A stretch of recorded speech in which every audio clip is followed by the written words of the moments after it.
नमस्कार विद्यार्थी मित्रांनो, मी किरण सोनवणे परत स्वागत आहे आपल्या यूट्यूब चॅनलवर. किरण सोनवणे यूट्यूब चॅनलवर आपलं कोटाचे गप्पा पण अभ्यासाच्या, गप्पा मारायच्या पण अभ्यासाच्या. टेन्शन घ्यायचं नाही, टेन्शनला जाऊ द्या, पेन्शन घ्यायला तुम्ही आपल्यासोबत गप्पा माराल. ठीक आहे. आज गप्पाचा विषय घेतलेला आपण क्लास 7चा हिस्ट्री सब्जेक्ट घेतलेला आहे. तर चॅप्टर नंबर 3 नाव लिहिलेलं इथं. Chapter number 3 12 to 5 Delhi.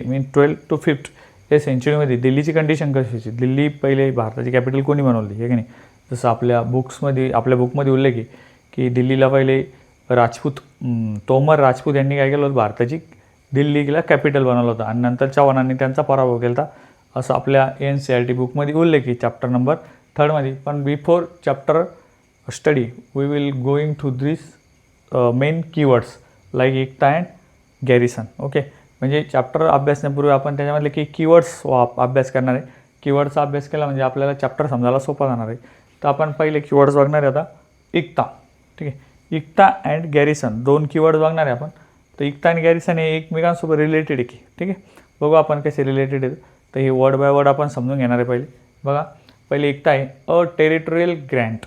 Territorial Grant म्हणजे ग्रैंड मीन्स क्या, हम किसी को देते या गिफ्ट में देते या फिर कुछ हमारा कुछ हम जो बार्टर सिस्टम होती है उसमें भी हम किसी को कुछ वस्तु देती, एक थिंग के बदले थिंक देते हैं कि नहीं. और टेरिटोरियल ग्रांट ऑफ लैंड, किसकी गिफ्ट करना है, हमें लैंड देना है. किसे देना है, टू एन ऑफिशियल.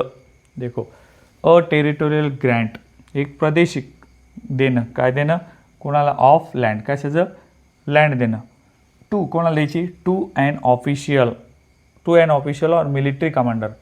बघा, जमीन कोणाला द्यायची हा विषय इथं. लँड म्हणजे काय, जमीन. जमीन कोणाला द्यायची, ऑफिसरला द्यायची किंवा मिलिटरी कमांडरला द्यायची. आता समोर आहे कॉल्ड अँड इकतार और मुक्ती, म्हणजे जी जमीन सामंतांना राजातर्फे दिल्या जायची, सामंतांना राजातर्फे जी जमीन दिल्या जायची त्यांच्या सैनिकांचा खर्च भागवण्यासाठी, त्या सामंतांना म्हटलं जायचं किंवा त्या जमिनीला म्हटलं जायचं इकता. आणि त्या जमिनीची मालकी ज्या सरदाराकडे असायची त्याला म्हणायचं इक्तदार किंवा मुक्ती त्याला म्हटलं जायचं. In exchange for military service. मग या जमिनीच्या बदल्यात सामंतांनी काय द्यायचं राजाला. राजानं तर जमीन दिली हो त्यांना, मग जमिनीच्या बदल्यात सामंत लोक काय द्यायचे, राजांना काय द्यायचे की military service and revenue collection duties. ह्या जमिनीच्या बदल्यात काय करायचे की राजासाठी हे सामंत लोक त्यांचं सैनिक वापरण्याची परवानगी राजांना द्यायचे. आणि या सैनिकांचा खर्च, राजातर्फे जे काही सैनिक असायचे ते पगारी असायचे, पण या सामंतांचा खर्च भागवण्यासाठी जर राजाला वाटलं की जर आपण एखादी लँड यांना गिफ्ट करून दिली किंवा एखाद्या लँडचा एखादा रेव्हेन्यू कलेक्ट करण्याचा त्यांना अधिकार दिला, जसं शिवाजी महाराजांच्या काळामध्ये सरदेशमुखी आणि चौथाई असे 2 टॅक्स होते आणि हे टॅक्स ते सामंत लोक कलेक्ट करायचे आणि त्यांच्या सैनिकांचा खर्च भागवायचे. तशा प्रकारचा हा एकता हा टॅक्स होता. ते आता हे जे आपण जे शिकतोय हे हिस्ट्री शिकतोय क्लास 7चं NCERTचं बुक आहे.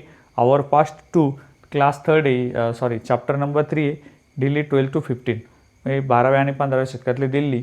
तर दिल्लीची डेव्हलपमेंट कशी झाली तर त्याच्यामधले हे काही आपण कीवर्ड्स बघू राहिलो. ठीक आहे. तर एकता म्हणजे काय, शॉर्टमध्ये असं की बा राजाचं स्वतःचं सैन्य असायचं, राजाला जास्त सैन्य पाळलं जायचं नाही कारण खर्च असायचा, सैनिकांना पगार द्यावा लागायची.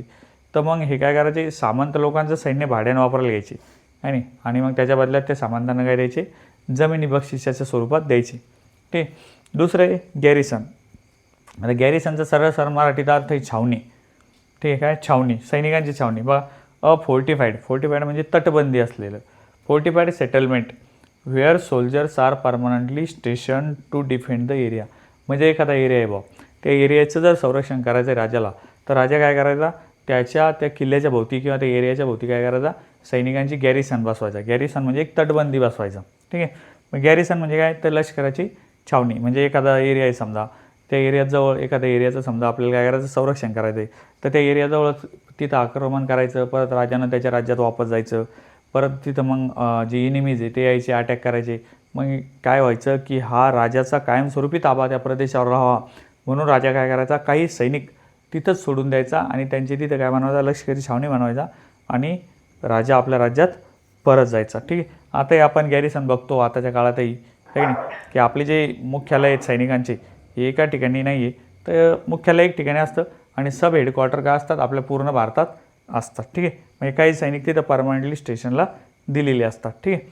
तर अशा प्रकारे आपण बघितले कीवर्ड्स 2, एकता आणि गॅरिसन. एकता म्हणजे ह्या जमिनीचा प्रकार आहे, आणि जे जमीन ज्याच्या मालकीची तो असतो मुक्ती किंवा इक्तदार. आणि ही जमीन का दिली जाते त्या सामंताला किंवा त्या मिलिटरी कमांडरला, तर त्याच्या बदल्यात राजाला काय द्यावं लागते, त्याला मिलिटरी सर्व्हिस आणि कलेक्शन ऑफ टॅक्सेस करून द्यावं लागतं. नंतर गॅरिसन म्हणजे काय, तर लष्कराची छावणी.